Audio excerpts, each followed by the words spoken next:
अगर कोई ये कहे कि 65 साल की उम्र में करोड़पति बनकर व्हीलचेयर पर बैठकर दुनिया घूमने का सपना असल में इस सदी का सबसे बड़ा धोखा है, तो क्या कोई इस बात पर यकीन करेगा? मुझे तो लगता है ज्यादातर लोग इस बात का विरोध ही करेंगे, क्योंकि बचपन से ही समाज और स्कूल हमारे दिमाग में एक बहुत ही सुरक्षित कहानी बैठा देते हैं। बिल्कुल, कहानी कुछ ऐसी होती है कि अच्छी पढ़ाई करो, बेहतरीन ग्रेड लाओ, एक सुरक्षित नौकरी ढूंढो और फिर हर महीने अपनी सैलरी का कुछ हिस्सा बचाकर पीएफ या म्यूचुअल फंड में डालो। हाँ, और अपनी रोजमर्रा की छोटी छोटी खुशियों को मारो, ताकि 40 साल की कड़ी मेहनत के बाद जब बाल सफेद हो जाएं, हड्डियां कमजोर हो जाएं, तब इंसान खुद को 1 करोड़पति कह सके।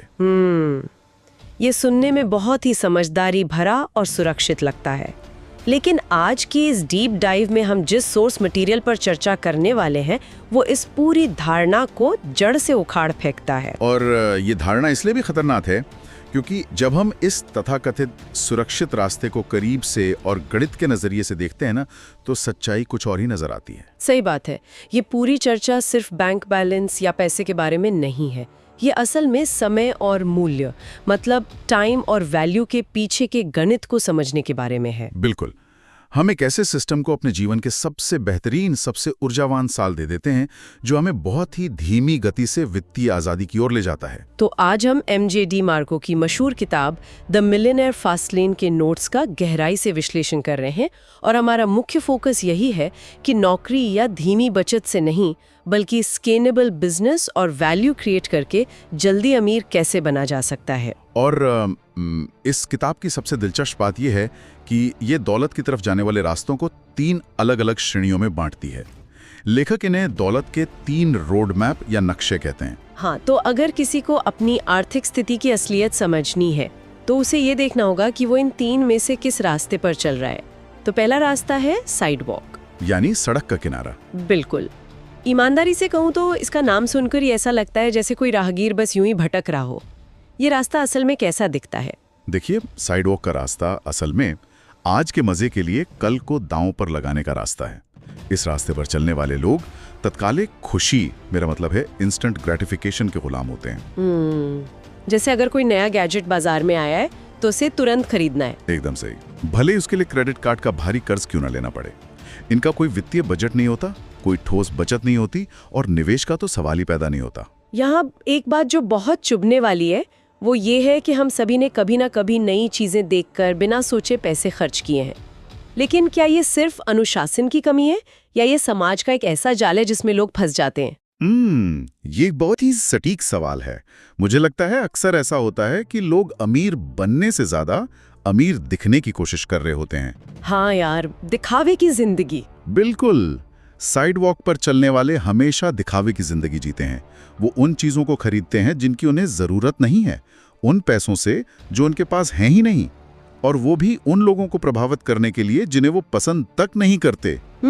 और इसका अंतिम परिणाम तो सिर्फ वित्तीय तबाही ही हो सकता है। और सबसे बड़ी गलतफहमी ये है कि साइड वॉक पर सिर्फ काम आए वाले लोग चलते हैं। अच्छा, ऐसा नहीं है क्या? नहीं, सोर्स मटेरियल स्पष्ट करता है कि बहुत से हाई प्रोफाइल लोग जो लाखों कमाते हैं वो भी साइड वॉक पर ही होते हैं, क्योंकि उनकी जीवन शैली का खर्च उनकी कमाई के बराबर या उससे ज्यादा होता है। जिस दिन उनकी कमाई रुकती है उसी दिन उनका पूरा साम्राज्य ढह जाता है। एकदम सही। ये तो ऐसा है जैसे बिना ब्रेक की गाड़ी चलाना, जो बहुत तेज तो भाग रही है लेकिन किसी भी वक्त दीवार से टकरा सकती है। खैर, चलिए अब उस दूसरे रास्ते की बात करते हैं जो समाज का सबसे सामान्य और सबसे ज्यादा महिमा मंडित किया जाने वाला रास्ता है, स्लो लेन। हाँ, स्लो लेन। यही वो रास्ता है जिसकी कहानी मैंने शुरुआत में बताई थी। पढ़ाई, नौकरी, पीएफ, म्यूचुअल फंड, SIP और रिटायरमेंट प्लानिंग। लेकिन अगर ये इतना ही सुरक्षित है तो सोर्स मटेरियल इसे एक धोखा क्यों कहता है? धोखा इसलिए क्योंकि स्लो लेन में इंसान अपने समय का सीधा व्यापार करता है। कोई व्यक्ति 8 से 10 घंटे काम करता है और उसके बदले उसे एक तय रकम मिलती है। यहाँ दौलत का समीकरण सीधे तौर पर समय से बंधा हुआ है। समझ रही हूँ। अब बुनियादी गणित ये कहता है कि दिन में सिर्फ 24 घंटे ही होते हैं, इसलिए कमाई की एक बहुत ही सख्त सीमा तय हो जाती है। इंसान कितनी भी मेहनत कर ले, वो एक दिन में 50 घंटे तो काम नहीं कर सकता ना। कि अपने रोज़मर्रा के खर्चों को कम करो। वो कहते हैं ना कि हर दिन बाहर की कॉफ़ी पीना छोड़ दो और वो 100 रुपये बचाकर इन्वेस्ट करो। हाँ, और फिर कंपाउंडिंग के जादू से 40 साल बाद इंसान करोड़पति बन जाएगा। बिल्कुल। क्या ये सलाह भी स्लो लैंड का ही हिस्सा है? पूरी तरह से। और लेखक इसी मानसिकता की सबसे कड़ी आलोचना करते हैं। देखिए, रोजाना 100 रुपए बचाने का मतलब है साल भर में लगभग 36,000 रुपए बचाना। 40 साल में ये कुछ लाख रुपए ही बनेंगे।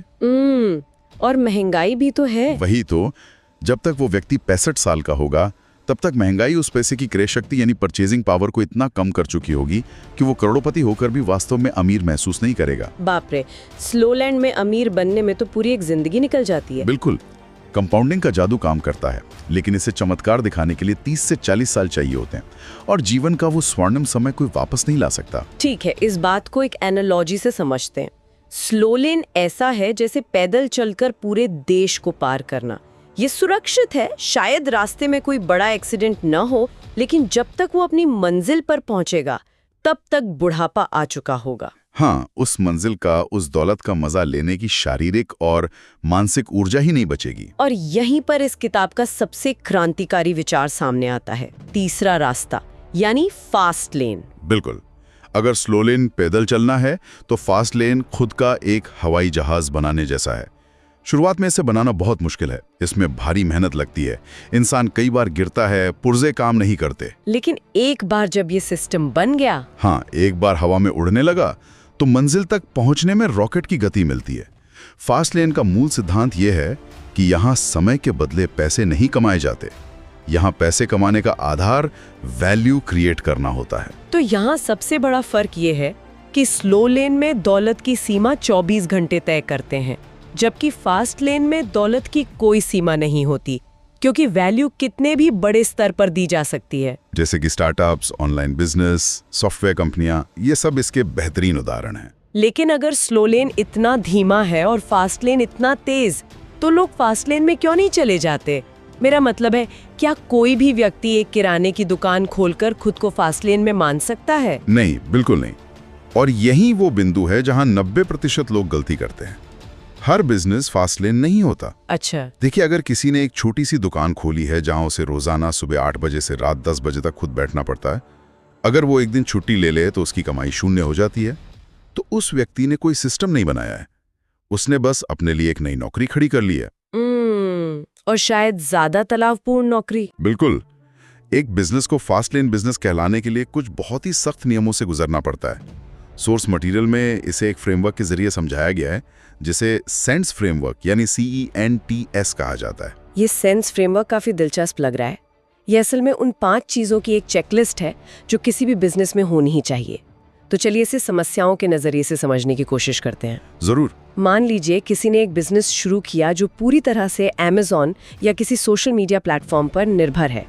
कल को अगर वो प्लेटफॉर्म अपना एल्गोरिदम बदल दे या अकाउंट सस्पेंड कर दे तो रातों रात पूरा बिजनेस सड़क पर आ सकता है। क्या यही वो पहली समस्या है जिसे ये फ्रेमवर्क हल करता है? आपने बिल्कुल सही पहचाना। इसी वजह से इस फ्रेमवर्क का पहला और सबसे अहम नियम है C से कंट्रोल यानी नियंत्रण। फास्ट लेन में ड्राइवर की सीट पर खुद का होना जरूरी है। अगर आपका बिजनेस किसी और के प्लेटफॉर्म पर टिका है तो वो एक कमजोर नींव पर खड़ा है। एकदम सही। जो व्यक्ति किराए की जमीन पर महल बनाता है वो कभी भी बेदखल किया जा सकता है। नियंत्रण का मतलब है अपने उत्पाद, अपनी प्राइसिंग और अपने ग्राहकों पर पूरा अधिकार होना। ये बात तो बहुत साफ है कि नियंत्रण हमारे हाथ में होना चाहिए, लेकिन यहाँ एक और बहुत दिलचस्प बात सामने आती है। आज के इस डिजिटल युग में जब हम सोशल मीडिया खोलते हैं तो हर दूसरा गुरु यही चिल्ला रहा होता है कि घर बैठे ऑनलाइन बिजनेस शुरू करें बिना किसी लागत के। हाँ, सिर्फ 10 मिनट में अपना ई-कॉमर्स स्टोर बनाएं। बिल्कुल। अगर ये इतना ही आसान है तो क्या हर कोई फास्ट लेन में नहीं आ जाएगा? क्या ये आसानी असल में कोई बहुत बड़ा जाल है? ये 100% एक जाल है और यहीं से इस फ्रेमवर्क का दूसरा नियम आता है। ई से एंट्री या प्रवेश की सीमा। आसान एंट्री वास्तव में एक बहुत बड़ा भ्रम है। वो कैसे? लेखक बहुत ही स्पष्ट शब्दों में कहते हैं कि जिस बिजनेस में एंट्री लेना बहुत आसान होता है वहां भयंकर कंपटीशन होता है। अगर कोई भी व्यक्ति बिना किसी खास स्केल या पूंजी के 10 मिनट के अंदर वो काम कर सकता है जो कोई और कर रहा है, तो इसका मतलब ये है कि मार्केट में उसी काम को करने वाले लाखों लोग पहले से मौजूद हैं। मतलब अगर रास्ता बहुत आसान है तो वो पक्का एक भारी ट्रैफिक जैम की तरफ ले जा रहा है। बिल्कुल। इसका सीधा सा अर्थ ये हुआ कि बिजनेस में एक मजबूत दीवार होनी चाहिए। कुछ ऐसा होना चाहिए जिसे कॉपी करना दूसरों के लिए मुश्किल हो, चाहे वो कोई जटिल सॉफ्टवेयर हो या बहुत ज्यादा शुरुआती पूंजी हो। एकदम सही। अगर एंट्री मुश्किल है तो कंपटीशन खुद ब खुद खत्म हो जाता है। अब सवाल ये आता है कि बिजनेस होना किस चीज पर चाहिए, और यहाँ लोग एक और बहुत बड़ी गलती करते हैं। क्या गलती? हर जगह यही सिखाया जाता है कि अपने पैशन को फॉलो करो या वो काम करो जिससे तुम्हें प्यार है। अरे हाँ, ये तो सबसे आम सलाह है, डू वॉट यू लव। अगर किसी को गिटार बजाना पसंद है तो वो गिटार सिखाने का बिजनेस शुरू कर दे। क्या सोर्स मटेरियल इस पैशन वाली बात से सहमत है? बिल्कुल नहीं। किताब इस धारणा की धज्जियां उड़ा देती है। लेखक समझाते हैं कि बाजार एक बहुत ही स्वार्थी जगह है। बाजार को इस बात से रत्ती भर भी फर्क नहीं पड़ता कि किसी का पैशन क्या है। ये तो बड़ा कड़वा सच है। हाँ, बाजार पैसे सिर्फ और सिर्फ एक ही शर्त पर देता है, जब उसकी कोई जरूरत पूरी होती है। और यहीं से आता है तीसरा नियम, एन से नीड यानी जरूरत। अगर किसी इंसान को पुरानी घड़ियों को इकट्ठा करने का बहुत शौक है और वो इसी का बिजनेस खोल लेता है, लेकिन मार्केट में किसी को उन घड़ियों की जरूरत ही नहीं है, तो वो बिजनेस फेल हो जाएगा।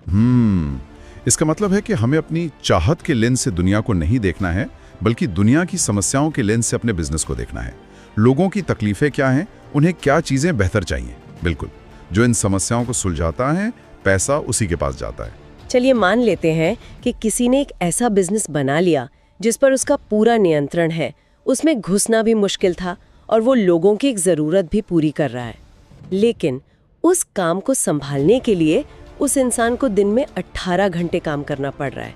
वो परिवार को समय नहीं दे पा रहा। तो क्या ये फास्ट लेन हुआ? नहीं, और यही वो बिंदु है जहाँ स्लो लेन और फास्ट लेन का सबसे बड़ा अंतर समझ में आता है। यहाँ फ्रेमवर्क का चौथा नियम लागू होता है, टी से टाइम, यानी समय। अच्छा। दौलत का असली मतलब सिर्फ पैसा नहीं है, बल्कि उस पैसे का आनंद लेने के लिए समय होना है। एक फास्ट लेन बिजनेस में समय और आय के बीच की कड़ी को पूरी तरह से तोड़ना पड़ता है। समय और आय के बीच की कड़ी को तोड़ना, ये विचार बहुत ही शक्तिशाली है। इसका मतलब है कि कमाई का सीधा संबंध काम करने के घंटों से नहीं होना चाहिए। बिल्कुल। फास्ट लेन का नियम ये है कि एक ऐसा सिस्टम बनाया जाए जो इंसान के वहां मौजूद ना होने पर भी काम करे।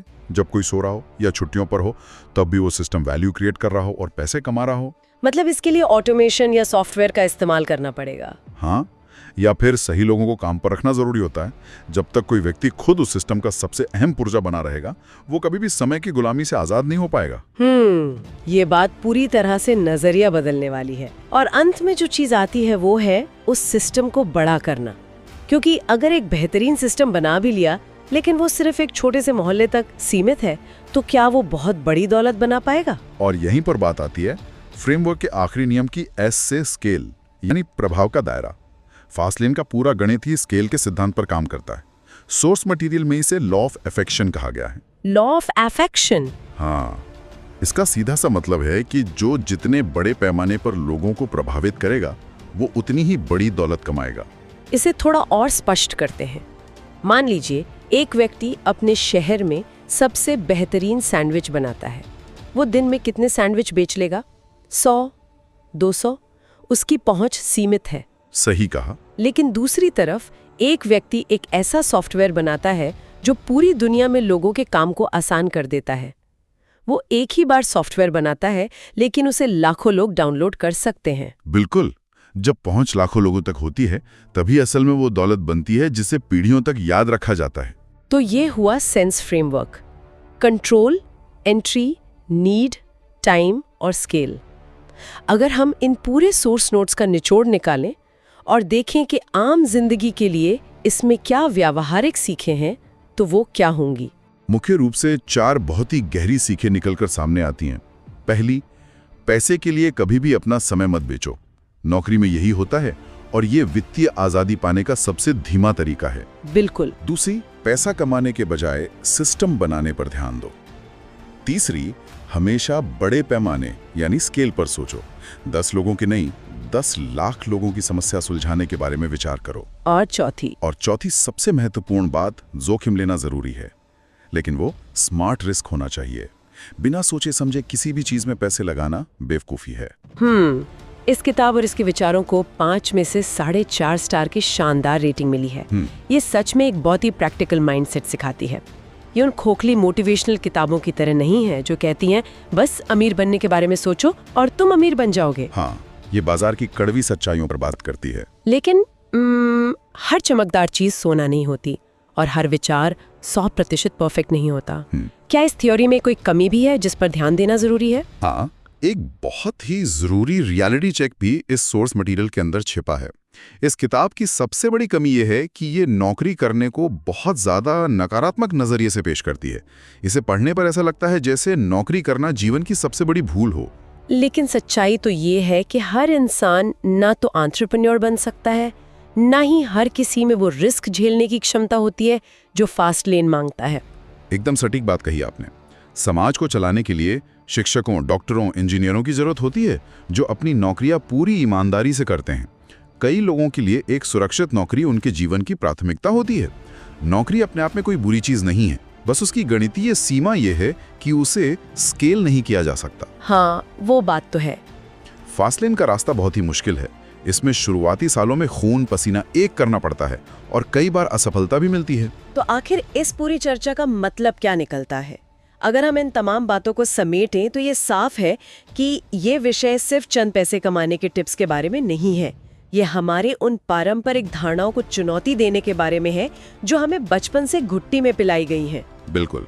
ये हमें ये सोचने पर मजबूर करता है कि क्या हम सच में उस 40 साल वाले थका देने वाले रास्ते पर ही चलना चाहते हैं, या फिर हम सही मानसिकता के साथ एक ऐसा सिस्टम बना सकते हैं जो हमें समय से पहले वित्तीय आजादी दे सके। और ये सोर्स मटेरियल विशेष रूप से उन लोगों के लिए कायना है जो वास्तव में इस बात को समझना चाहते हैं कि दुनिया में दौलत का असल प्रवाह कैसे काम करता है। ये बहुत स्पष्ट कर देता है कि दौलत केवल समय और छोटे मोटे खर्च बचाने का खेल नहीं है। कोई भी इंसान अपनी रोजमर्रा की चाय या कॉफी का पैसा बचाकर कभी भी साम्राज्य नहीं खड़ा कर सकता। दौलत असल में बाजार की जरूरतों को समझने और समाज में बड़े पैमाने पर वैल्यू जोड़ने का ही परिणाम है। दौलत समय बचाने का नहीं, वैल्यू क्रिएट करने का परिणाम है। ये इस पूरी डीप डाइव का सबसे शानदार निष्कर्ष है। अब जब हम अपनी इस विस्तृत चर्चा के अंतिम पड़ाव पर आ गए हैं तो हम एक ऐसा विचार छोड़ना चाहते हैं जिस पर आने वाले कई दिनों तक गहराई से सोचा जा सके। बिल्कुल। सोर्स मटेरियल ये साफ साफ कहता है कि पैसा आपके द्वारा दिए गए समय से नहीं बल्कि आपके द्वारा पैदा की गई वैल्यू से आता है। तो आज जब दिन ढले और कुछ पल शांति के मिलें तो सोचने वाली बात यह है, हम अपनी रोजमर्रा की भागदौड़ में अपने वर्तमान काम से सीधे तौर पर कितने लोगों के जीवन को प्रभावित कर रहे हैं। बहुत गहरा सवाल है। क्या वो प्रभाव सिर्फ हमारे बॉस या चंद क्लाइंट्स तक सीमित है? और अगर ऐसा है तो बिना अपने काम के घंटों को बढ़ाए, बिना अपनी नींद खराब किए, हम अपने उस काम के प्रभाव को हजारों या लाखों लोगों तक कैसे स्केल कर सकते हैं? बिल्कुल सोचने वाली बात है। याद रखिए, कल देश पार करना सुरक्षित तो लग सकता है, लेकिन क्या सच में पूरी जिंदगी सिर्फ चलते हुए बितानी है या फिर अपना खुद का हवाई जहाज बनाने की हिम्मत जुटानी है? इसी विचारों तेजक सवाल के साथ आज की इस चर्चा को हम यहीं विराम देते हैं। आशा है कि ये नजरिया भविष्य के फैसलों में एक नई रोशनी लेकर आएगा।